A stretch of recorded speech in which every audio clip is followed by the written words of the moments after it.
नमस्कार दोस्तों, मेरा नाम अंबाराम है और मैं बिहार का रहने वाला हूं। साथ ही पेशे से मैं एक ट्रक ड्राइवर हूं और आप सब लोगों को तो पता ही है कि हमारा काम किस तरह का होता है। हमें कभी एक शहर से दूसरे शहर तो कभी एक स्टेट से दूसरे स्टेट का लंबा सफर भी तय करना पड़ता है। लेकिन इस तरह के सफर में कभी कभी कुछ घटनाएं ऐसी घट जाती हैं जिनका असर जीवन भर हमारे दिल और दिमाग पर रहता है।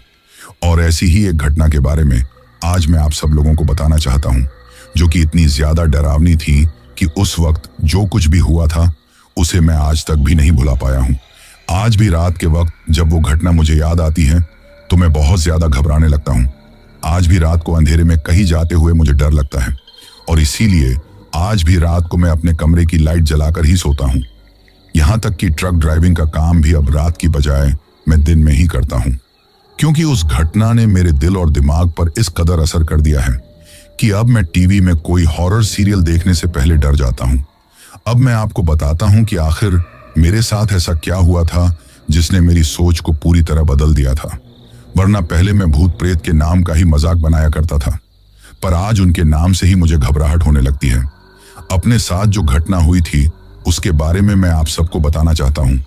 यह घटना आज से लगभग 12 साल पहले हुई थी, जब मुझे बिहार के सासाराम जिले से अपनी ट्रक को लेकर दिल्ली के लिए जाना था, क्योंकि मुझे दिल्ली से कुछ सामान लोड करके वापस बिहार लौटना था। जब मैं दिल्ली की तरफ जा रहा था तो उस तरफ जाने वाले एक हाईवे पर सफर कर रहा था। वैसे उस हाईवे के बारे में कहा जाता था कि वहां पर एक चौराहा आता है और उससे अगले चौराहे आने तक कोई भी सफर न करे तो बेहतर है, क्योंकि लोगों का कहना था कि वहां पर न जाने कितने हादसे हो चुके हैं और बुरी आत्माएं रात के वक्त वहां पर घूमती हैं। वैसे वहां सड़क किनारे ही एक कब्रिस्तान पड़ता था और लोग कहते थे कि रात के वक्त वहां पर बुरी आत्माएं होती हैं जो लगभग 5 किलोमीटर तक लोगों को परेशान करती हैं और उन्हें तकलीफें पहुंचाती हैं। इसलिए वहां से सफर करना ठीक नहीं है। यह सुनकर मैं लोगों की बातों पर ज्यादा ध्यान नहीं देता था, क्योंकि उस हाईवे पर मैंने काफी सफर किया था। लेकिन मेरा सफर हमेशा दिन का होता था। रात के वक्त मैंने कभी सफर नहीं किया था। ऐसे में लोगों की बातें मुझे अंधविश्वास लगती थी, परंतु मुझे नहीं पता था कि मेरे साथ भी कुछ ऐसा हो जाएगा। उस वक्त जब मैं उस हाईवे पर सफर कर रहा था, रात के लगभग 9 बज चुके थे और मुझे ये देखकर हैरानी हो रही थी कि मेरे अलावा जैसे उस सड़क पर कोई नहीं था। पूरी सड़क सुनसान नजर आ रही थी। ये देखकर मैं हैरान था कि रात के 9 ही बजे हैं और इतनी जल्दी ही सड़क सुनसान है, वरना दिन के समय तो काफी ज्यादा भीड़ रहती है। परंतु मैंने इस बात पर ज्यादा ध्यान नहीं दिया और मैं अपनी मस्ती में आगे बढ़ रहा था। मुझे जल्दी से जल्दी अपने शहर पहुंचना था ताकि जल्दी अपने घर पहुंचकर मैं आराम कर सकूं, क्योंकि इस सफर में काफी थक गया था। परंतु मैं भूल गया था कि लोगों की कही हुई बातें हमेशा झूठ या अंधविश्वास नहीं होती, कभी कभी कुछ हकीकत भी होती है। काश मैंने लोगों की बातें सुनी होती और उन पर भरोसा किया होता तो शायद मेरे साथ वो हादसा नहीं हुआ होता। वैसे जब मैं पिछले चौराहे पर से इस तरफ आने के लिए बढ़ा था तो चाय की दुकान पर एक अंकल ने मुझसे कहा भी था कि रात का सफर करना ठीक नहीं है, मैं कहीं पर रुक जाऊं, लेकिन मैंने उसकी बात पर भी ध्यान नहीं दिया था। मैं आगे बढ़ रहा था कि तभी अचानक मेरे ट्रक की हेडलाइट में मुझे सड़क के बीचों बीच कोई खड़ा हुआ दिखाई दिया, जो काले कपड़े पहने हुए था। उसकी पीठ मेरी तरफ थी। ये देखकर मैंने अपनी ट्रक का हॉर्न बजाया, लेकिन जो बीच में खड़ा हुआ था उसने न मेरी तरफ देखा और न कोई सामने से हटा। ये देखकर मुझे गुस्सा आ गया और मैं उसके पास पहुंचकर अपना ट्रक रोककर ट्रक में बैठे बैठे ही बोला, अरे मरने का इरादा है क्या जो बीच सड़क पर खड़े हुए हों, और मेरा ट्रक मिला है क्या तुम्हें मरने के लिए? ये कहते हुए उसके हाथ में लाठी देखकर और उसे देखकर समझ गया कि वो कोई बूढ़ा आदमी है। अभी उसकी आवाज नहीं सुनकर और उसे इस तरह ही सड़क पर खड़े देखकर मैं गुस्से में बोला, मेरा ही ट्रक मिला था मरने के लिए जो बीच सड़क पर खड़े हुए हों? साइड में होकर नहीं चल सकते क्या? परंतु उसने कोई जवाब नहीं दिया और न ही रास्ते से हटा। यह देखकर मैं अपने ट्रक में से उतरकर उसके पास जाकर बोला, सुनाई नहीं देता बाबा? क्या इस तरह सड़क के बीचों बीच कौन खड़ा होता है? अभी एक्सीडेंट हो जाता। यह कहकर पीछे से मैंने उसके कंधे पर हाथ रखना चाहा तो उसने घूर कर मेरी तरफ देखा। जैसे ही उसने घूर कर देखा, एक पल के लिए तो मैं घबरा गया। वहीं उसकी तरफ देखते हुए फिर मैं बोला, इस तरह बाबा सड़क पर क्यों खड़े हुए हों? वो बूढ़ा आदमी था जिसकी काफी उम्र थी और हाथ में लाठी लिए हुए थी। पता नहीं क्यों, लेकिन उसके पास खड़े होकर मुझे कुछ अजीब सा लग रहा था। साथ में भयंकर बदबू सी भी आ रही थी कि मेरा एक पल भी वहां रुकना मुझे ठीक नहीं लग रहा था। वो मेरी तरफ पहले तो घूर कर देखने लगा और फिर उसके चेहरे पर एक अजीब सी मुस्कान आ गई। उस मुस्कान को देखकर मुझे थोड़ी हैरानी हुई। मैं कुछ बोलता उससे पहले ही उस बूढ़े आदमी ने मेरे ट्रक की तरफ देखा और अपना एक हाथ मेरी ट्रक की तरफ बढ़ाया। ये देखकर अब मैं कुछ बोलता उससे पहले ही वो बूढ़ा आदमी लड़खड़ाती हुई आवाज में बोला, बेटा थोड़ी आगे जाना है, रात काफी हो गई है, पैर में भी दिक्कत है, चलने में दिक्कत आ रही है, ऐसे में पैदल जा नहीं सकता, इसलिए तुम छोड़ दोगे क्या? ये सुनकर मैं बोला, लेकिन बाबा आप इस वक्त यहां क्या कर रहे हो? ये सुनकर वो बूढ़ा आदमी बोला, अरे बेटा कुछ नहीं, पास के ही गांव से आया था, रास्ते में एक मोटरसाइकिल वाला भाई मिला, उसकी गाड़ी पर बैठ गया, किसी बात को लेकर बहस हो गई तो इस वक्त रास्ते में उतार गया। अब पैदल जाऊं तो पैर में दर्द हो रहा है, इतनी उम्र भी नहीं है कि पैदल जा सकूं, इसलिए न जाने कब से किसी साधन के आने का इंतजार कर रहा था। कोई आता तो रोकता ही नहीं था, तो बीच रास्ते में ही खड़ा हो गया। मैं जानता हूं कि तुम्हें गुस्सा आ रहा होगा, लेकिन क्या करता बेटा, मेरी भी मजबूरी थी। क्या तुम मुझे थोड़ा आगे छोड़ दोगे? यह सुनकर मैं कुछ सोचकर बोला, ठीक है बाबा आ जाओ, क्योंकि रात के वक्त उस बूढ़े आदमी को इस तरह के लिए छोड़ना मुझे भी ठीक नहीं लगा था। अब वो बूढ़ा बाबा मेरे साथ में आ गया और मेरे साथ ट्रक में बैठ गया। अब मैंने ट्रक स्टार्ट कर दिया और वहां से चलने के लिए रवाना हो गया। उस वक्त मैंने उस बूढ़े आदमी से बातें करने की कोशिश की, लेकिन अब वो कुछ भी नहीं बोल रहा था। ये देखकर मैं सोचने लगा कि पहले ही उसका किसी मोटरसाइकिल वाले से झगड़ा हो गया था, इसलिए शायद मुझसे कोई बात नहीं कर रहा है। ऐसे में मैं चुप रहा, लेकिन हाँ, उसके अंदर से आ रही बदबू जैसे मुझे एक पल भी चैन से नहीं रुकने दे रही थी। पहले तो मैंने सोचा कि इस बूढ़े आदमी से पूछो कि आखिर इससे कैसी भयंकर बदबू क्यों आ रही है।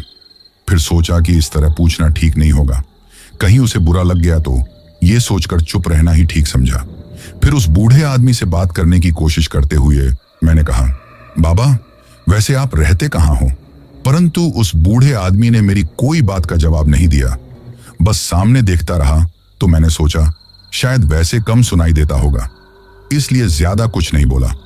अभी मुश्किल से 5 मिनट का ही सफर हुआ था कि वो बूढ़ा आदमी मेरी तरफ देखकर बोला, रोक दो। ये सुनकर मैं हैरानी से उस बूढ़े आदमी की तरफ देखा और कुछ बोलता उससे पहले ही फिर से वो बोला, रोक दो।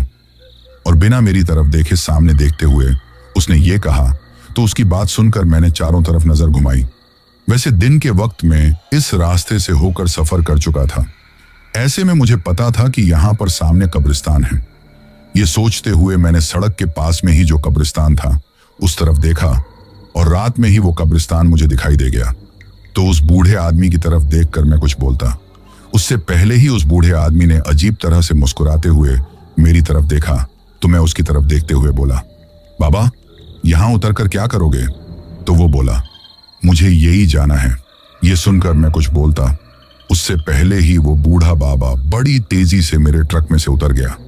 अब ये देखकर मुझे भी थोड़ी हैरानी हुई कि इस उम्र में भला कोई इतनी जल्दी ट्रक में से कूदकर कैसे उतर सकता है, पर इस बात पर ज्यादा ध्यान नहीं दिया। सामने ही कब्रिस्तान था कि वो बाबा उतरकर बिना मेरी तरफ देखे कब्रिस्तान की तरफ चला गया। ये देखकर पहले तो मुझे काफी हैरानी हुई कि भला ये बाबा उस कब्रिस्तान की तरफ क्यों जा रहा है। फिर सोचा शायद अपने किसी को खोने की तकलीफ होगी, इसलिए उसे याद करने के लिए आया होगा, क्योंकि अक्सर लोग कब्रिस्तान में अपने गुजरे हुए करीबी लोगों को याद करने के लिए उनकी कब्र पर आते हैं। परंतु रात के वक्त कब्रिस्तान में जाना ठीक नहीं है, इसलिए उनसे बातें करने के लिए मैं बोला, बाबा मेरी बात तो सुनो। लेकिन उन्होंने पलटकर मेरी तरफ भी नहीं देखा और कब्रिस्तान के अंदर चला गया। अब मैंने सोचा कि ये बाबा यहां तक आया है तो इसे आगे जाने के लिए कोई साधन भी नहीं मिलेगा, क्योंकि लगभग 10 मिनट की दूरी पर गांव था। तो मैं ट्रक में से उतरकर उसके पीछे जाते हुए बोला, अरे बाबा रात के वक्त आने की क्या जरूरत थी? दिन में ही आ जाते और यहां से वापस जाओगे तो कोई साधन भी नहीं मिलेगा। ये सुनकर उस बाबा ने कोई जवाब नहीं दिया। तो मैं बोला, बड़े अजीब हो, कोई जवाब भी नहीं दिया। ये कहते हुए मैं उनके पीछे चला गया। तभी आगे जाकर वो बूढ़ा आदमी रुक गया। तो मैं बोला, अरे बाबा, मेरी बात तो सुनो। यह सुनकर उसने कोई जवाब नहीं दिया, तो मैं उसके कंधे पर जैसे ही हाथ रखना चाहा तो उसने मेरी तरफ देखा। जैसे ही मैंने उसे देखा तो मेरी तो चीख निकल गई और मैं घबराते हुए पीछे की तरफ खिसक गया, क्योंकि उसकी आंखों की पुतली पूरी तरह सफेद थी। अब वो मेरी तरफ देखकर वो अजीब तरह से मुस्कुराते हुए फिर हंसने लगा और देखते ही देखते उसके दांत काफी लंबे और भयानक हो गए। ये देखकर तो मैं थर थर कांपने लगा था और अपने आप को बचाने के लिए वहां से भागने के लिए जैसे ही पीछे मुड़कर देखा तो वो बूढ़ा बाबा अब मेरे सामने आकर खड़ा हो गया और जोर जोर से हंसने लगा। उसकी हंसी बहुत ज्यादा डरावनी लग रही थी। उस वक्त ऐसा लग रहा था जैसे चारों तरफ उसके हंसने की भयानक आवाज गूंज रही हो, जैसे एक साथ में बहुत सारे लोग हंस रहे हैं। उस वक्त सच बताऊं तो मैं इतना ज्यादा घबरा गया था कि एक पल के लिए लग रहा था कि उस बूढ़े बाबा का भयानक रूप देखकर मैं बेहोश ना हो जाऊं। परंतु पता नहीं मेरे अंदर या मेरे साथ ऐसी कौन सी शक्ति थी कि ये सब कुछ भी मैं देख रहा था। अब अपने आप को बचाने के लिए मैं पीछे की तरफ भागने लगा तो वो बूढ़ा आदमी मेरी तरफ बढ़ते ही जा रहा था। ये देखते हुए मैं भागते भागते आगे भागने लगा तो मैंने देखा कि मेरी आंखों के सामने एक बड़ा ही भयानक प्रेत खड़ा था, जो पूरी तरह सफेद था और आंखें लाल कलर की थीं। वो मुझे देखकर अजीब तरह से चिल्लाने लगा तो उसके मुंह से खून टपकने लगा था। ये देखकर मैं इतना ज्यादा घबरा गया था कि घबराते हुए एक कब्र के ऊपर गिर गया। जैसे ही उस कब्र के ऊपर गिरा तो मैं घबरा गया। मैं उठने को ही था कि अचानक उस कब्र में से अचानक दो डरावने से हाथ निकले और उन हाथों ने मुझे पकड़कर अंदर खींचने की कोशिश की। ये देखकर मैं घबराते हुए चिल्लाते हुए अपना हाथ छुड़ाने की कोशिश करने लगा। वहीं मेरी आंखों के सामने जो प्रेत था वो अजीब तरह से हंसते हुए मेरी तरफ बढ़ने लगा। ये देखकर तो उस वक्त मैं अपने कपड़ों में ही पेशाब कर दिया था, क्योंकि मैं बहुत ज्यादा डर गया था। डरते हुए कांपते हुए अब मैंने अपने पीछे उस बूढ़े बाबा की तरफ देखने लगा, जो भयानक हंसी हंस रहा था। अपनी आंखों के सामने उसे भयानक प्रेत को देखकर, अपने पीछे उसे बूढ़े बाबा को जो कि एक भयानक पिशाच जैसा लग रहा था, और अपने नीचे कब्र में भयानक उन दोनों हाथों को देखकर मुझे तो अपनी आंखों के सामने अपनी मौत नजर आ रही थी कि अब मुझे कोई नहीं बचा सकता। मेरी आवाज सुनने वाला वहां पर कोई नहीं था। मैं फिर भी पूरी कोशिश कर रहा था अपने आप को बचाने की, और पूरी ताकत लगाकर मैंने जैसे तैसे उन दोनों भयानक हाथों से अपने पैरों को छुड़ाया तो तब तक वो भयानक प्रेत मेरे बहुत करीब आ गया था।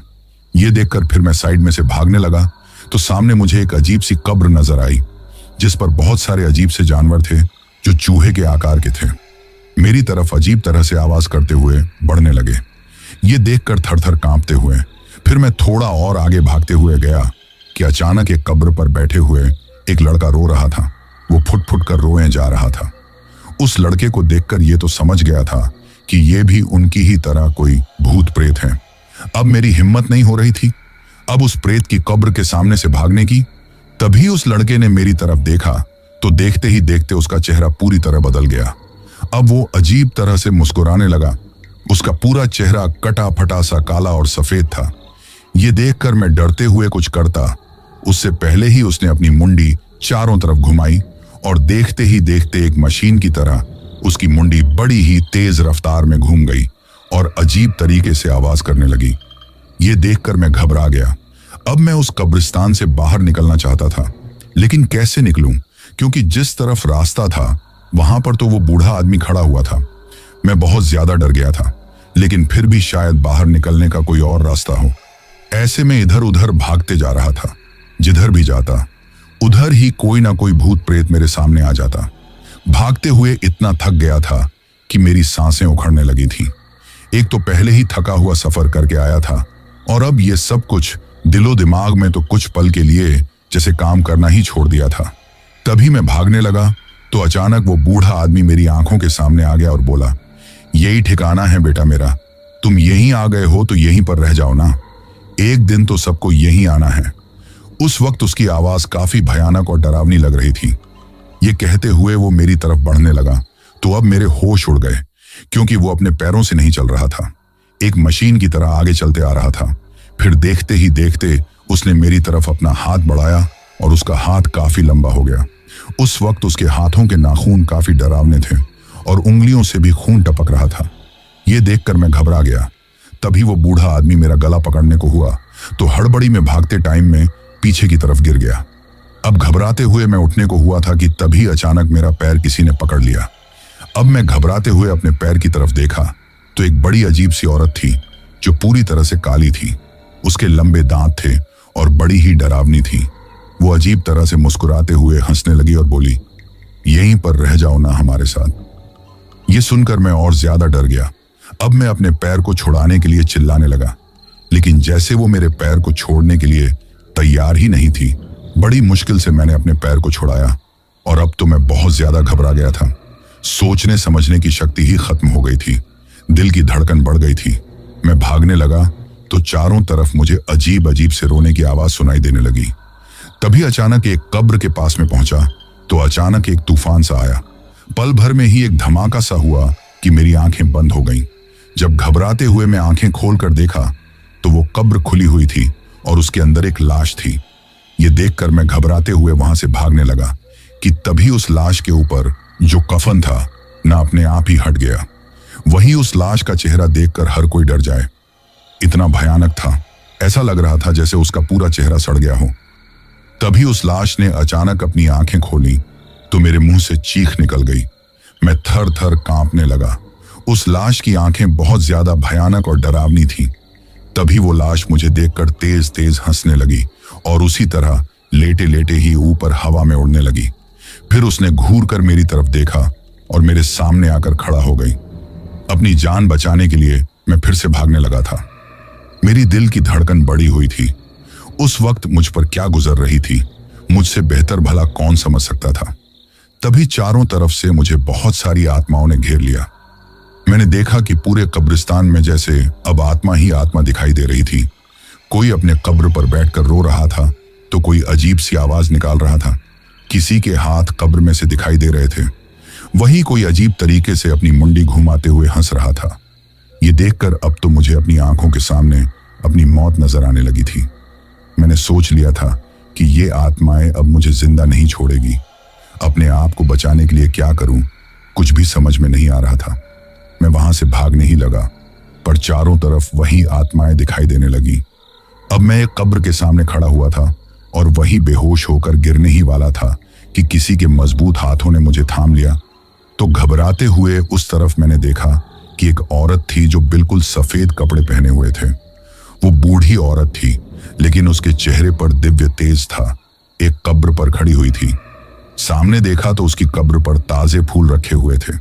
देखने में लग रहा था शायद उस औरत की मौत आज ही हुई है। तभी उस औरत ने मेरी तरफ देखा और मुस्कुराने लगी। पता नहीं क्यों, लेकिन उस बूढ़ी औरत के हाथों में जैसे मुझे एक सुकून सा मिला, जैसी एक माँ की गोद में मिलता है। वही उसने गुस्से में फिर सभी भूत प्रेत चुड़ैल की तरफ देखा तो सभी भूत प्रेत अजीब तरह से चिल्लाते हुए पीछे की तरफ खिसक गए थे। वही अब इतना सब कुछ होते देखकर मैं बहुत ज्यादा घबरा गया और बेहोश हो गया। सुबह मुझे होश आया तो मैं कब्रिस्तान के दरवाजे के बाहर लेटा हुआ था।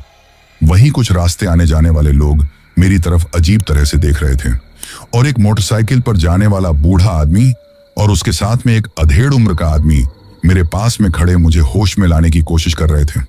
अब मुझे मैं होश में आए हुए देखकर वो लोग बोले, तुम ठीक तो हो ना बेटा? तो उस वक्त घबराते हुए कुछ बोल नहीं पा रहा था। रात की बातें दिमाग में घूम रही थी। अब तो हर पल यही डर लग रहा था कि कहीं ये लोग भी आत्मा ना हो। तभी वो बूढ़ा आदमी फिर से बोला, बेटा तुम ठीक हो ना? तुम यहां पर इस तरह लेटे हुए थे, कोई बात हुई है क्या? और मैं हड़बड़ाते घबराते हुए बोला, हाँ मैं ठीक हूं। तो वो बोले, बेटा हम जानते हैं कि तुम बहुत घबराए हुए हो, लेकिन घबराओ मत बेटा, अब सुबह हो चुकी है। ये कहते हुए मुझे सहारा देकर मेरे ट्रक तक लेकर आए, लेकिन अब तो मुझे ट्रक में भी बैठते हुए काफी डर लग रहा था। उस वक्त मुझे इस तरह घबराते हुए देखकर तभी उन दोनों ने मुझे वहीं पर एक पत्थर पड़ा था उस पर बिठाया और मेरे पास में बैठ गए। मैं घबराते हुए उनकी तरफ देखने लगा। मेरे दिलो दिमाग में वो बातें घूम रही थी। मैं उनसे बातें करना चाहता था, कुछ बोलना चाहता था, लेकिन डर की वजह से कुछ भी बोल नहीं पा रहा था। तभी वो बूढ़ा आदमी मेरी तरफ देखते हुए फिर बोला, क्या हुआ था तुम्हारे साथ? ये सुनकर घबराते हुए मैं उस कब्रिस्तान की तरफ देख रहा था जो रात को बड़ा भयानक लग रहा था, पर अब बिल्कुल शांत था। तभी वो अधेड़ उम्र का आदमी बोला, हम यहीं से गुजर रहे थे, तुम्हें पड़े हुए देखकर रुक गए। अब तो मुझे उन दोनों पर भरोसा होने लगा कि शायद दिन के उजाले में वो भूत प्रेत अब ना आए। तभी उनके पूछने पर मैंने हड़बड़ाते हुए उन्हें सारी बात बता दी। तो वो बूढ़ा आदमी बोला, बेटा, रात के वक्त इस तरह अकेले इस सड़क से होकर कोई नहीं गुजरता। इस कब्रिस्तान में रहने वाली आत्माएं यहाँ से 5 किलोमीटर के एरिया में अपना आतंक फैलाए हुए हैं। ना जाने कितनी ज्यादा दुर्घटना ही हो गई है। आए दिन लोगों की भी जान जाती है। इस सड़क को लोग श्रापित हाईवे बोलते हैं। दिन में तो वो आत्माएं कुछ नहीं करती, लेकिन रात के वक्त चारों तरफ किसी न किसी रूप में घूमती ही रहती हैं और रास्ते आने जाने वाले लोगों से लिफ्ट लेने के बहाने रुकाती हैं और उन्हें इस तरह अपनी तरफ आकर्षित करती हैं कि वो इंसान उनके पीछे खींचा ही चला जाता है, फिर उसकी जान ले लेती हैं या उसके साथ ऐसा कुछ हो जाता है कि वो इंसान जिंदा होकर भी जिंदा नहीं रहता। बहुत सारी घटनाएं हुई हैं इस रास्ते पर, तो जिसकी वजह से रात को गुजरते वक्त लोग 1000 बार सोचते हैं। अगर कोई गलती से गुजरता है ना, तो भूल कर भी अपनी गाड़ी नहीं रोकता। लेकिन लगता है बेटा, तुम इस रास्ते से होकर पहली बार गुजरे हो, जिसकी वजह से तुम्हें पता नहीं है कि यहाँ क्या होता है, और तुमने उस आत्मा को देखकर अपना ट्रक रोक दिया। ये सुनकर मैं बोला, नहीं, मैंने कई बार इस रास्ते से होकर सफर किया है, लेकिन दिन के समय किया था और मेरे साथ ऐसा कुछ नहीं हुआ। तो वो अधेड़ उम्र का आदमी बोला, लेकिन रात के वक्त सफर नहीं करना चाहिए, और वैसे भी लोगों की बातें तो तुमने सुनी होगी, तो फिर लोगों की बातों पर भरोसा रखना चाहिए ना। ये सुनकर मैं हड़बड़ाते हुए बोला, पहले मैं ऐसी बातों पर भरोसा नहीं करता था, परंतु जो कुछ रात को मेरे साथ हुआ उसके बाद ये कहते हुए घबराते हुए चुप हो गया था। तभी वो बूढ़ा आदमी बोला, शायद वो कोई अच्छी आत्मा थी कि उसने तुम्हारी जान बचा ली, वरना कोई भी तुम्हें जिंदा नहीं बचा सकता था, क्योंकि उन भूत प्रेत का मुकाबला करना आम इंसान का काम नहीं है। या तो भगवान का ही कोई बड़ा भक्त या फिर खुद भगवान ही उसकी रक्षा कर सकता है, जैसे तुम्हारी रक्षा उस औरत ने की थी, वरना तुम भूत प्रेत के हाथ का शिकार बन जाते और हमेशा के लिए उनके ही साथ रह जाते। परंतु तुम्हारी किस्मत अच्छी थी कि तुम बच गए।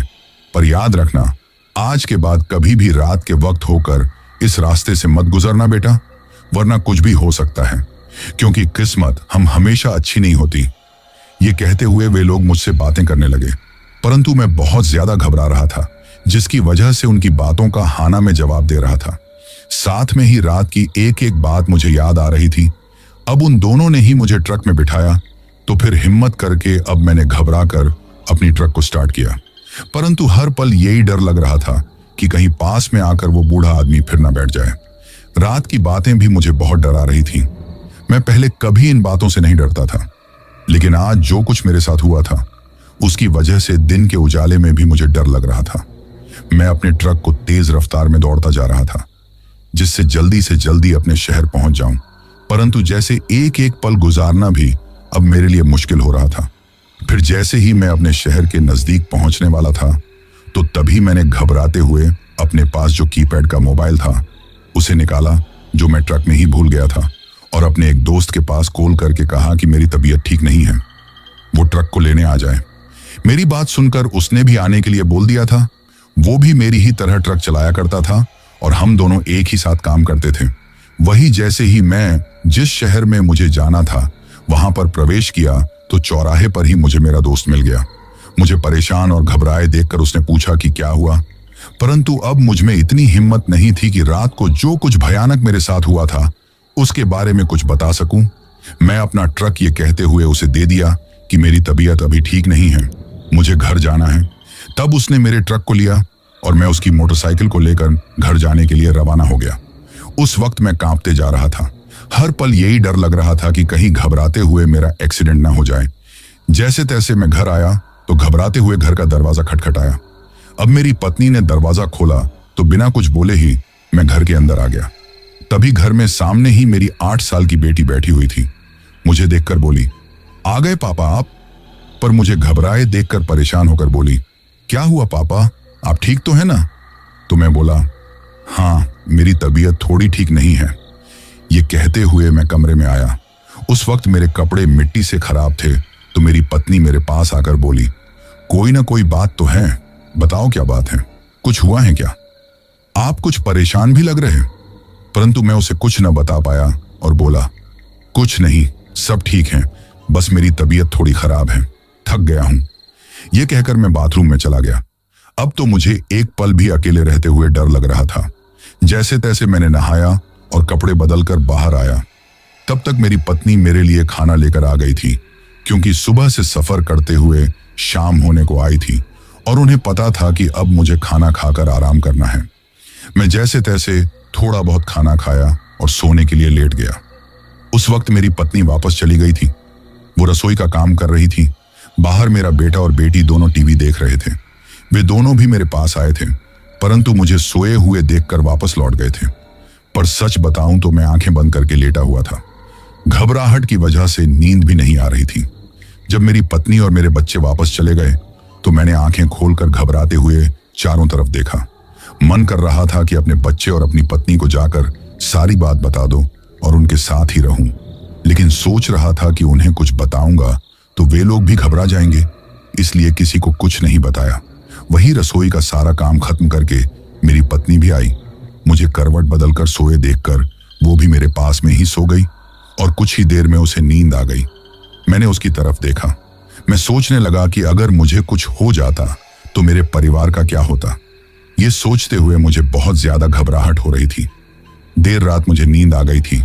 धीरे धीरे इसी तरह रात निकल गई और सुबह हो गई। वैसे मैंने तो सोचा था कि शायद जो कुछ मेरे साथ हुआ था उसकी वजह से मुझे कोई डरावना सपना आएगा, या हो सकता है कि वो आत्माएं कहीं मुझे फिर से वापस दिखाई न दे जाए, क्योंकि मैंने लोगों के मुंह से सुना था कि एक बार अगर ऐसी कोई आत्माएं किसी को नजर आ जाए तो जल्दी से उनका पीछा नहीं छोड़ती। परंतु मेरे साथ ऐसा कुछ नहीं हुआ। न तो वो आत्माएं मुझे सपने में दिखाई दी और न रात में मुझे डराने की कोशिश की। सुबह उठने पर मुझे अब थोड़ा ठीक लग रहा था।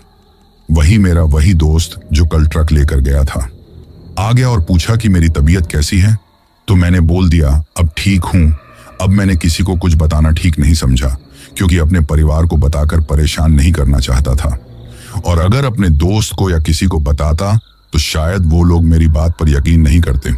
इसलिए मैंने किसी को कुछ नहीं बताया। उस दिन मैं अपने काम पर अपने ट्रक पर चला गया था, क्योंकि मैं एक दिन भी काम नहीं छोड़ना चाहता था। परंतु उस दिन मुझे पास के ही शहर में जाना था। सफर भी दिन का था तो कोई दिक्कत भी नहीं थी, परंतु सफर करते वक्त भी मुझे वही सब कुछ याद आ रहा था। इसी तरह 3-4 दिन गुजर गए थे, परंतु न तो मेरे साथ ऐसा कुछ हुआ, न किसी ने मुझे डराने की कोशिश की, न कोई सपना दिखाई दिया, जिसकी वजह से अब धीरे धीरे मेरा डर भी कम होने लगा था। धीरे धीरे इसी तरह 1 महीना गुजर गया और अब लगभग मेरा पूरा डर खत्म हो गया था, और जो कुछ मेरे साथ हुआ था उन सबको अब मैं याद ही नहीं करना चाहता था। बस ये सोच लिया था कि रात के वक्त कभी भी सफर नहीं करूंगा, जिससे फिर मेरे साथ ऐसा कोई हादसा ना हो। तभी एक रात मैं सोया हुआ था कि मुझे ऐसा लगा जैसे कोई मेरे सिर को पकड़कर मेरी गर्दन से अलग करने की कोशिश कर रहा है। मेरे गर्दन में मेरे शरीर में तकलीफ हो रही थी, तो मैंने घबराते हुए आंखें खोलकर देखा। तभी मेरी नजर अपने सिरहाने की तरफ गई तो मेरे होश उड़ गए, क्योंकि कोई सिर के ऊपर झुका हुआ था जो बड़ा ही डरावना था। जो मेरे ऊपर झुका था न उसका पूरा चेहरा सफेद था।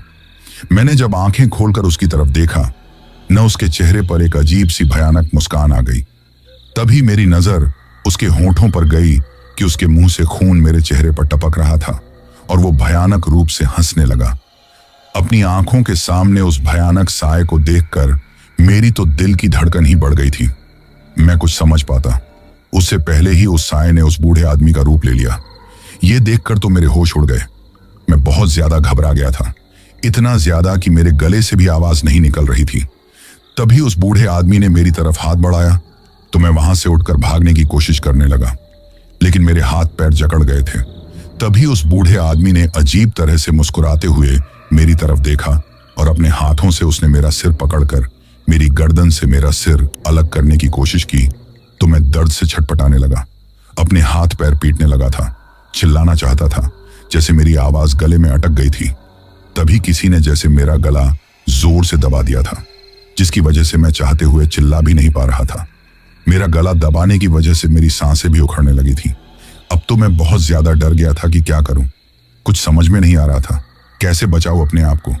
तभी अचानक पूरे कमरे की लाइट बंद चालू होने लगी थी और डरावनी सी अजीब सी आवाज आने लगी जो मेरे करीब आती जा रही थी। ये देखकर मैंने तो घबराते हुए अपनी आंखें ही बंद कर ली थी, क्योंकि मुझे लग रहा था कि अब मैं नहीं बच पाऊंगा। कुछ देर बाद मुझे एहसास हुआ कि कोई हाथ पकड़कर मुझे जगाने की कोशिश कर रहा था, तो मैं घबराते हुए चिल्लाने लगा कि तभी किसी ने मेरे मुंह पर हाथ रख दिया, जिससे मैं चिल्ला ना सकूं। अब तो मैं बहुत ज्यादा घबरा गया। घबराते हुए मैंने आंखें खोलकर देखा तो वो मेरी पत्नी थी। अपनी पत्नी को अपनी आंखों के सामने देखकर मुझे थोड़ी तसल्ली हुई, साथ में हैरानी हुई, और अब तो मैं घबराते हुए चारों तरफ देखने लगा, लेकिन पूरे कमरे में ना वो बूढ़ा आदमी ना कोई और मुझे कुछ भी नजर नहीं आया। तो मेरी पत्नी बोली, क्या हुआ? आप इस तरह क्यों चिल्ला रहे थे? वो तो मैंने आपका मुंह बंद कर दिया, वरना बच्चे घबरा जाते। अब उसकी बात सुनकर घबराते हुए मैं कुछ नहीं बोला तो मेरी पत्नी बोली, क्या हुआ? कोई बात है क्या जो इतने परेशान लग रहे हो? जब से आए हो तब से ही परेशान हो। अगर कोई बात है तो बताओ, मुझे क्या हुआ है? ये सुनकर मैं हड़बड़ाते हुए बोला, कुछ नहीं। अब मेरी पत्नी बोली, लगता है कोई डरावना सपना देखा है, तभी तो कुछ देर पहले तो आप सपने में बुरी तरह घबरा रहे थे। मेरी नींद अचानक खुल गई थी तो तुम्हारी हालत देखकर तुम्हें जगा रही थी। ये सुनकर मैंने हैरानी से उसकी तरफ देखा तो उसने पीने के लिए मुझे पानी दिया। मैंने थोड़ा सा पानी पिया। अब मुझे खुद को ही समझ में नहीं आ रहा था कि मैंने कोई डरावना सपना देखा था या फिर वो बूढ़ा आदमी सच में ही मेरी जान लेने के लिए आया था। कुछ समझ में नहीं आ रहा था कि मैं सपने में घबराया था या सच में मेरे साथ ऐसा कुछ हुआ था। तभी मैंने अपने माथे पर हाथ लगाया तो एक खून की बूंद मेरे हाथ में लग गई। ये देखकर अब मेरे होश उड़ गए, क्योंकि मुझे समझ में पूरी तरह आ गया था कि मैंने कोई सपना नहीं देखा था, हकीकत में मेरे साथ ऐसा हुआ था। तो मैं अपनी पत्नी की तरफ देखते हुए घबराते हुए हड़बड़ाते हुए बोला, ये देखो खून, वो बूढ़ा आदमी मुझे मार डालेगा। ये कहते हुए बहुत ज्यादा डरने लगा तो मेरी पत्नी भी मुझे इस तरह देखकर बोली, कौन बूढ़ा आदमी? उसे कुछ समझ में नहीं आ रहा था। अब मैंने घबराते हुए उन्हें सारी बात बता दी, जिसे सुनकर वो भी डर गई, लेकिन फिर मेरी तरफ देखते हुए बोली, मुझे लगता है कि आपने अब कोई डरावना सपना देखा है और जो कुछ आपके साथ हुआ था वो शायद आपके मन का भ्रम होगा, ऐसा कुछ नहीं होता। तो मैं घबराते हुए बोला, मैं सच बोल रहा हूं, मेरी बात पर यकीन करो। वो बूढ़ा आदमी कुछ देर पहले यहां आया था और देखो ये खून भी है। उसके मुंह से जो खून निकल रहा था न वो मेरे चेहरे पर गिर रहा था और उसकी ही ये बूंद है, वो मुझे मार डालेगा। अब मेरी पत्नी मेरे चेहरे के सामने एक आईना लाते हुए बोली, देखिए आपके माथे पर एक फूंसी हो रही है जिसके फूटने से यह खून निकला है। देखिए, मैंने देखा तो सच में ऐसा ही था। अब समझ में नहीं आ रहा था कि मेरे साथ क्या हो रहा है, परंतु ये तो मुझे पता था कि वो बूढ़ा आदमी मेरे पास आया है। मुझे परेशान और घबराया हुआ देखकर अब मेरी पत्नी बोली, जो हो गया है न उसे भूल जाइए। 1 महीने से सब कुछ ठीक है, न तो आज आपने जरूर इस बारे में ज्यादा सोच लिया होगा, इसलिए डरावना सपना आया है। पर घबराइए मत, सो जाइए। अब मैंने भी ज्यादा कुछ नहीं कहा और सो गया। उस वक्त घबराहट की वजह से नींद तो नहीं आ रही थी, लेकिन सोने की कोशिश कर रहा था और कुछ ही देर में नींद आ गई। फिर न मुझे कोई डरावना सपना आया और न मेरे साथ ऐसा कुछ हुआ था। धीरे धीरे इसी तरह 4-5 दिन गुजर गए, परंतु ऐसा कुछ नहीं हुआ। तो अब मैंने सोचा कि उस रात मैंने बस डरावना सपना देखा था और मेरे साथ कुछ नहीं हुआ। ये सोचकर उस बात को नजरअंदाज करने की कोशिश करने लगा, लेकिन सच तो ये था कि दिलो दिमाग में अब भी एक डर तो था। अब मुझे फिर से दिल्ली के लिए रवाना होना था। ऐसे में मैं बहुत ज्यादा घबरा रहा था। मैं वहां जाने से इनकार कर दिया तो जो ट्रक मालिक था उसने मुझे ज्यादा पैसे देने के लिए कहा, परंतु मुझे अपनी जान की चिंता थी तो मैंने मना कर दिया था। तो ट्रक ड्राइवर मेरी तरफ देखकर गुस्से में बोला, अगर तुम उस रास्ते से नहीं जाना चाहते तो दूसरा रास्ता है, लेकिन अगर तुम मना करोगे तो तुम्हें नौकरी से निकाल दूंगा, क्योंकि साथ के जो ट्रक ड्राइवर हैं ना अपने आप काम के लिए रवाना हो गए हैं, कोई नहीं है और दिल्ली जाना जरूरी है। अपनी जॉब के बारे में सुनकर मुझे सच बताऊं तो टेंशन ही हो गई थी, क्योंकि अगर मेरी नौकरी चली गई तो फिर मुझे जल्दी कहीं काम भी नहीं मिलेगा और मेरे ऊपर अपने घर परिवार की जिम्मेदारी है। ये सोचकर मैंने सोचा कि उस रास्ते से होकर नहीं जाऊंगा तो मेरे साथ कुछ भी गलत नहीं होगा। दूसरी रास्ते से होकर चला जाऊंगा। और वैसे भी अब जिस रास्ते से होकर मैं जाने वाला था वो थोड़ा लंबा था, परंतु उसके बारे में ऐसी कोई भी बात मैंने नहीं सुनी थी। इसलिए घबराते हुए मैंने हाँ कर ली और उसी वक्त दिल्ली जाने के लिए रवाना हो गया। मैंने कॉल करके अपने घर वालों को इस बारे में बता दिया था। मेरे घर वालों को भी अब मेरी चिंता नहीं थी, क्योंकि अक्सर मैं अपने काम से 1-2 दिन के लिए बाहर रहता था। मेरा काम ही ऐसा था। अपने शहर से निकलकर वहीं जिस चौराहे पर से होकर वो दूसरा रास्ता जाता था, उसी चौराहे से पहले वाला रास्ता भी जाता था। ऐसे में मैंने पहले वाले रास्ते की तरफ घबराते हुए देखा तो वही सब कुछ बातें मुझे याद आने लगी, लेकिन फिर उसे नजरअंदाज करके मैंने दूसरे वाले रास्ते की तरफ देखा और अपना ट्रक उस तरफ बढ़ा दिया। वैसे मुझे थोड़ी तसल्ली भी थी कि अब मेरे साथ कुछ नहीं होगा, लेकिन रात के वक्त वही बीती घटनाएं याद करके मुझे बहुत ज्यादा डर लग रहा था कि पता नहीं मेरे साथ क्या होगा और क्या नहीं होगा। मैं भगवान का नाम लेते हुए आगे बढ़ रहा था कि तभी अचानक मुझे ऐसा लगा जैसे कोई मेरे ट्रक के ऊपर चल रहा है। उसके कदमों की आवाज मुझे साफ सुनाई दे रही थी। ये देखकर एक पल के लिए तो मैं बहुत घबरा गया। तभी अचानक मेरे ट्रक के जैसे ब्रेक फेल हो गए थे और मेरा खुद पर भी कंट्रोल नहीं था। मैं बहुत कोशिश कर रहा था अपने ट्रक पर कंट्रोल करने की, उसका ब्रेक लगाने की, परंतु चाहते हुए भी कुछ नहीं कर पा रहा था और ट्रक तेज रफ्तार में दौड़ते हुए जा रहा था। यह देखकर मैं घबरा गया था, क्योंकि मुझे लगने लगा था कि अब जरूर एक्सीडेंट होगा। उस वक्त मेरे हाथ पैर अचानक जकड़ गए थे। तभी मुझे ऐसा लगा जैसे मेरा ट्रक में नहीं कोई और चला रहा है। इसके साथ में ही ट्रक अजीब सी आवाज करने लगा था। यह देखकर मैं घबरा गया। तभी मुझे अपने ट्रक में किसी के बोलने की अजीब सी आवाज आने लगी, जैसे कोई मेरे पास में बैठकर कुछ बोलते जा रहा था, लेकिन क्या बोल रहा था यह समझ में नहीं आ रहा था। यह देखकर तो मैं बहुत ज्यादा घबरा गया। उस वक्त अपने आप के साथ ये सब कुछ होते हुए देखकर मैं डर गया। तभी मैंने देखा कि उस रास्ते पर थोड़ा आगे बढ़ने पर एक कच्चा रास्ता था। उस तरफ ट्रक चला गया। मैंने बहुत कोशिश की ट्रक को संभालने की, लेकिन कुछ नहीं कर पाया।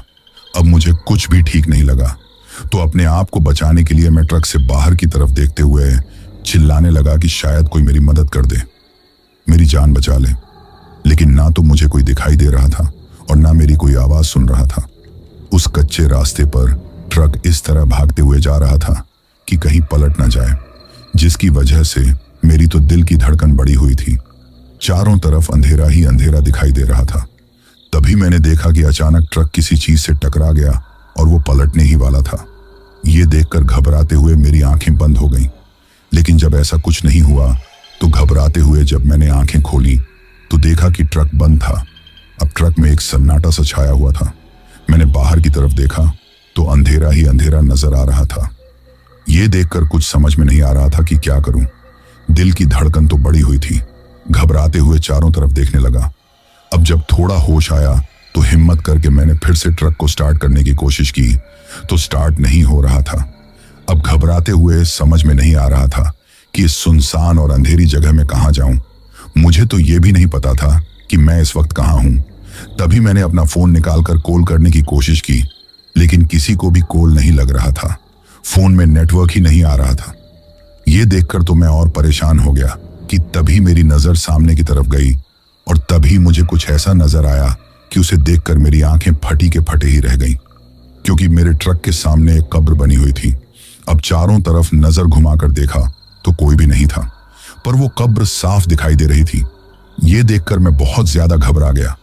अब मैं ट्रक स्टार्ट करने की कोशिश करने लगा तो देखते ही देखते उस कब्र के ऊपर जो पत्थर रखा था वो आवाज करते हुए हवा में उड़ते हुए एक तरफ जाकर गिर गया। ये देखकर मैं थर थर कांपने लगा। तभी उस कब्र के अंदर से भयानक आवाज आने लगी। धीरे धीरे वो आवाज इतनी तेज हो गई कि ऐसा लग रहा था जैसे मेरे कान के पर्दे फट जाएंगे। मैंने अपने दोनों कानों पर हाथ रख लिया। घबराते हुए एक बार फिर उस तरफ देखा तो तभी एक हड्डियों का सा ढांचा उसमें से निकला, जो बिल्कुल हड्डियों का कंकाल था। उसे देखकर तो मेरी आवाज गले में अटक गई। वही वो कंकाल अजीब तरह से आवाज करते हुए मेरी तरफ बढ़ने लगा। यह देखकर मैं घबराते हुए सोचने लगा कि अपने आप को कैसे बचाऊं। फिर मैंने सोच लिया कि अगर ट्रक में से नीचे उतरा ना तो मेरी जान ऐसे ही चली जाएगी और वैसे भी शायद अब मैं जिंदा ना बच पाऊंगा, परंतु अपने आप को बचाने की कोशिश तो कर सकता हूं ना। ये सोचकर अब मैं ट्रक में ही अपनी सीट के पास में ही झुककर अपने आप को बचाने की कोशिश करने लगा। तभी वो हड्डियों का ढांचा आकर मेरे ट्रक के शीशे पर जोर जोर से अपने हाथ को मारने लगा। ये देखकर घबराते हुए मैं चिल्ला भी नहीं रहा था। फिर मुझे ऐसा लगा जैसे बहुत सारे लोग मेरे ट्रक के ऊपर आ गए हों और जोर जोर से मेरे ट्रक के ऊपर कूद रहे हैं। ये देखकर कांपते हुए अब मैं भगवान को याद करते हुए जा रहा था, क्योंकि अब भगवान ही मेरी जान बचा सकता था। तभी मुझे अजीब सी आवाज सुनाई देने लगी, तो मैंने देखा तो मेरी ट्रक में सीट पर वो हड्डियों का ढांचा था। ये देखकर मेरे तो होश उड़ गए। अब मैं कुछ करता उससे पहले ही उसने मेरी तरफ हाथ बढ़ाया और हाथ पकड़कर मुझे ट्रक से बाहर फेंक दिया। मैं जमीन पर आकर गिरा तो मेरे हाथ में वहां पर पड़े हुए कुछ कांटे चुभ गए थे, जिससे मुझे तकलीफ होने लगी थी। मैंने घबराते हुए खड़े होकर जब अपने चारों तरफ देखा तो अब मेरे होश उड़ गए, क्योंकि अब मेरे सामने सिर्फ एक कब्र ही नहीं थी, बल्कि चारों तरफ कब्र बनी हुई थी। अब मैं उसी कब्रिस्तान में था। ये देखकर घबराते हुए मुझे तो समझ में नहीं आ रहा था कि मैं कब इस कब्रिस्तान में आकर पहुंच गया। मुझे तो इस बात का जरा सा भी अंदाजा नहीं था। तभी चारों तरफ से अजीबोगरीब रोने की चिल्लाने की आवाज सुनाई देने लगी। तो घबराते हुए ये तो अब मुझे समझ में आ गया कि अब मैं जिंदा नहीं बचूंगा। पिछली बार तो किसी पवित्र आत्मा ने मेरी जान बचा ली थी, लेकिन अब मुझे बचाने वाला कोई नहीं आएगा। अब मैं घबराते हुए यही सोच रहा था कि तभी मुझे जोर जोर से हंसने की आवाज सुनाई दी। जैसे ही घबराते हुए मैंने अपने सामने देखा तो एक छोटा सा बच्चा मेरे पास खड़े होकर हंस रहा था, जो बड़ा ही डरावना था। पूरी तरह सफेद था, जगह जगह से कटा फटा सा था। पूरे शरीर पर जगह जगह जख्म बने हुए थे। उनसे खून की जगह एक नीले रंग का पानी निकल रहा था। यह देखकर मैं कुछ बोलता उससे पहले ही अचानक उसने घूरकर मुझे देखा। उसकी लाल आंखें बड़ी डरावनी लग रही थीं। उस वक्त आप लोग समझ ही सकते हैं कि मैं कितना ज्यादा डरा हुआ था। मैं वहां से भागने के बारे में सोचता, कुछ करता, उससे पहले ही उस भयानक से बच्चे ने मेरे चेहरे पर झपट्टा मारा, जिसकी वजह से उसके भयानक नाखून मेरे गाल पर छुप गए और उनसे खून बहने लगा था। वही वो बच्चा जानवर की तरह मुझे नोचने की कोशिश करने लगा। तो अपने आप को बचाने के लिए मैं उसे पीछे धक्का दिया और उठकर वहां से भागने ही लगा था कि तभी सामने की कब्र पर एक आदमी उल्टा लटक रहा था। उसके पैर आसमान में लहरा रहे थे और वो बिल्कुल उल्टा था। तभी मेरी तरफ देखकर उसने घूरकर अपनी आंखें खोली तो मैं डर गया। वो मेरी तरफ बढ़ने ही लगा तो डरते हुए अपने आप को बचाने की कोशिश करते हुए मैं तभी पीछे किसी चीज से टकराकर गिर गया। तभी मेरी आंखों के सामने वही बूढ़ा आदमी खड़ा जोर जोर से हंस रहा था। ये देखकर मैं घबराते हुए उठने की कोशिश करने लगा कि फिर से नीचे गिर गया। मुझे ऐसा लगा जैसे मेरे पीछे कोई खड़ा हुआ है। अब घबराते हुए मैंने देखा तो पीछे की तरफ एक आदमी खड़ा हुआ था, जिसके सिर नहीं था। वो अपने दोनों हाथों से मेरा गला दबाने को हुआ तो मैं वहां से भागने ही लगा था कि तभी किसी ने आगे की तरफ से मुझे धक्का दे दिया। मैंने देखा तो वो एक चुड़ैल थी, जो अजीबोगरीब तरीके से अपनी मुंडी को घुमाते हुए जा रही थी। ये देखकर मैं कुछ समझ पाता उससे पहले ही वो मेरे सीने पर आकर बैठ गई। उसका चेहरा पूरी तरह सफेद था, आंखों की पुतली लाल थी, मुंह से ऐसा लग रहा था जैसे खून टपक रहा हो। सिर के बाल पूरी तरह सफेद थे, हाथों के नाखून भी भयानक और बड़े थे।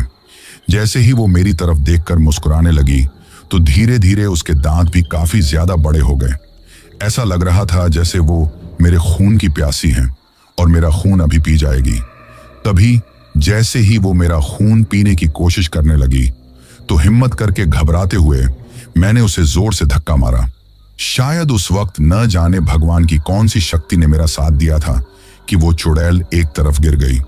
अब बिना देरी किए हुए मैं उठकर भागने लगा और भागते हुए समझ नहीं आ रहा था कि किधर जाऊं, क्योंकि उस वक्त मुझे इस बात का भी अंदाजा नहीं लग रहा था कि इस कब्रिस्तान का गेट किस तरफ है। अब मेरी सांसें उखड़ने लगी थी। तभी मैं खड़े होकर कांपते जा रहा था कि मुझे महसूस हुआ कि भागते हुए मैं एक कब्र के पास में आ गया, जो पूरी खाली पड़ी थी। ये देखकर मैं कुछ समझ पाता कि तभी भूत प्रेत ने मुझे चारों तरफ से घेर लिया और अजीब तरह की आवाज करने लगे। उनके भयानक चेहरे देखकर मैं थर थर कांपने लगा था। मैं घबराते हुए पीछे की तरफ खिसकने लगा था। मुझे तो लग रहा था कि अब मैं इस कब्र में गिर जाऊंगा और ये लोग मुझे जिंदा ही दफन कर देंगे। अब मैं वहां से भागता, उससे पहले ही चारों तरफ से मुझे घेरे हुए सभी भूत प्रेत मेरे काफी नजदीक आ गए थे। अब तो या तो मुझे कब्र में जिंदा दफन होना था या फिर उन भूत प्रेत चुड़ैल के हाथों मरना था। तभी अचानक एक आवाज मुझे सुनाई दी। मैंने उस तरफ देखा तो थोड़ी सी रोशनी मुझे दिखाई दी। जैसे जैसे वो रोशनी मेरे करीब आई तो मैंने देखा कि एक आदमी हाथ में लालटेन लिए हुए मेरी तरफ बढ़ रहा था। ये देखकर मैं कुछ समझ पाता। जैसे ही वो आदमी मेरे और करीब आया तो मैंने देखा कि वो एक सफेद कपड़े पहने हुए एक आदमी था। उसके हाथ में माला थी, दूसरे हाथ में लालटेन थी। इसके साथ ही वो उर्दू और अरबी में कुछ बोलते जा रहे थे, परंतु क्या बोल रहे थे मुझे समझ में नहीं आया। जैसे ही वो आया तो सभी भूत प्रेत घबराते हुए, डरते हुए, चिल्लाते हुए वहां से भाग गए। ये देखकर मेरी भी हैरानी का ठिकाना नहीं रहा। मैं कभी उस आदमी की तरफ देखता तो कभी भागते हुए उन भूत प्रेत चुड़ैल की तरफ देखता। मुझे कुछ समझ में नहीं आ रहा था कि ये आदमी कौन है और ये भूत प्रेत इससे डरकर क्यों भाग गए। अभी मैं यही सोच रहा था कि तभी मेरे पास आकर उस आदमी ने मेरी तरफ अपना हाथ बढ़ाया। तो घबराते हुए कुछ समझ नहीं पा रहा था, क्योंकि मुझे लग रहा था कि कहीं ये मेरे साथ कोई छलावा तो नहीं हो रहा है, कहीं ये आदमी भी कोई बुरी शक्ति ना हो। कुछ समझ नहीं पा रहा था। मुझे इस तरह घबराते देखकर वो आदमी बोला, घबराओ मत बेटा। ये कहकर मेरा हाथ पकड़ा और मुझे अपने साथ लेकर कब्रिस्तान से बाहर आया। जब मैं कब्रिस्तान से उस आदमी के साथ बाहर आ रहा था तो सभी भूत प्रेत गुस्से में मेरी तरफ देखकर चिल्लाते जा रहे थे, लेकिन हमारे करीब नहीं आ रहे थे। उस वक्त मैं बहुत ज्यादा डर रहा था। तभी वो आदमी कुछ मन ही मन में बोलने लगा, जिससे हमारे बाहर आते ही कब्रिस्तान का गेट अपने आप ही बंद हो गया। तभी मेरी नजर अपने ट्रक को ढूंढने लगी, लेकिन मुझे मेरा ट्रक अब कहीं दिखाई नहीं दे रहा था। तभी सामने सड़क की तरफ जैसे ही मेरी नजर गई तो मैंने देखा कि मेरा ट्रक सड़क पर खड़ा हुआ था। ये देखकर मैं कुछ समझ नहीं पा रहा था कि मैं यहाँ पर कैसे आकर पहुंचा। मेरा ट्रक सड़क पर कैसे आया, कुछ भी समझ में नहीं आ रहा था। उस वक्त बहुत ज्यादा घबराया हुआ था। मुझे इस तरह घबराते हुए देखकर जो आदमी मुझे लेकर आया था वो एक फकीर था, जिसने मेरी जान बचाई थी। अब वो फकीर बाबा बोले, बेटा ये सब कुछ उन बुरी शक्तियों का छलावा था। ये सभी उनकी रूह हैं जिन्होंने अपनी जिंदगी में बुरे काम किए थे और खुदा ने उन्हें यहीं पर सजा दे दी, जिससे उन्हें मरने के बाद भी मुक्ति नहीं मिली है। बेटा ऐसी जो बुरी शक्तियां होती हैं ना हमेशा दूसरों को तकलीफ पहुंचाना चाहती हैं।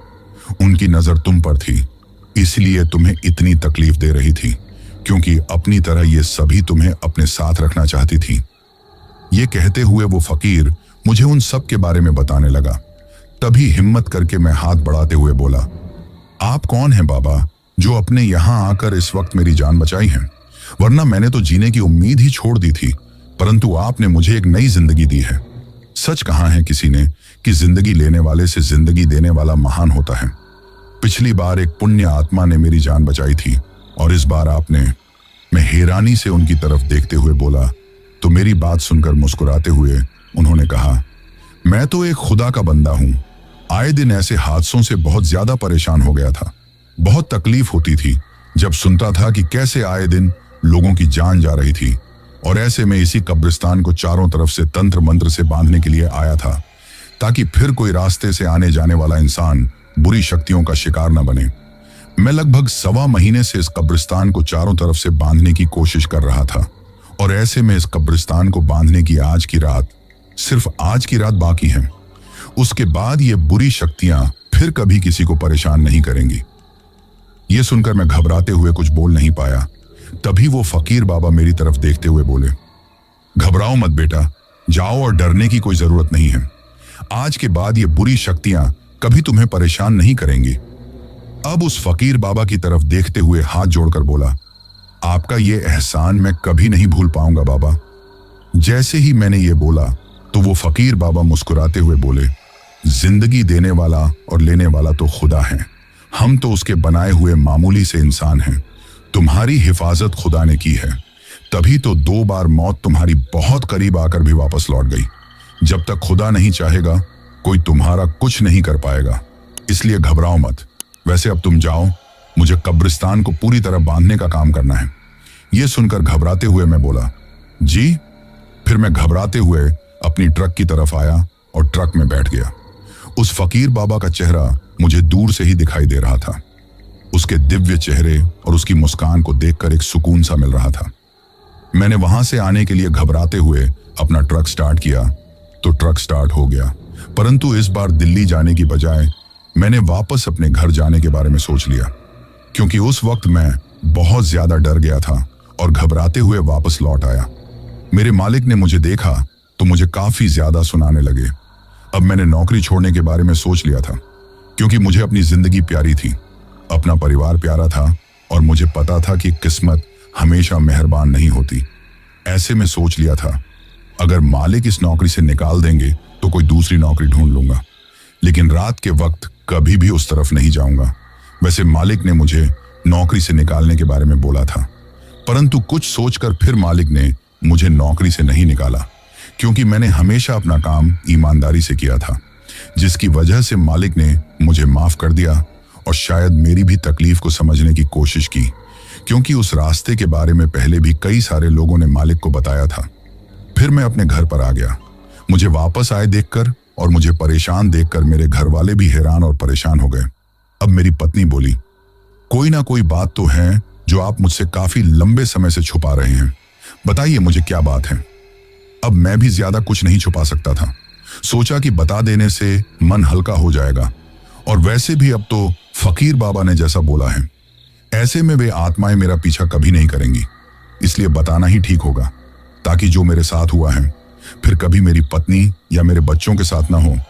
ये सोचकर अब ऐसे में अपने घर वालों को जब मैंने ये सब कुछ बताया तो वो लोग बहुत ज्यादा घबरा गए थे।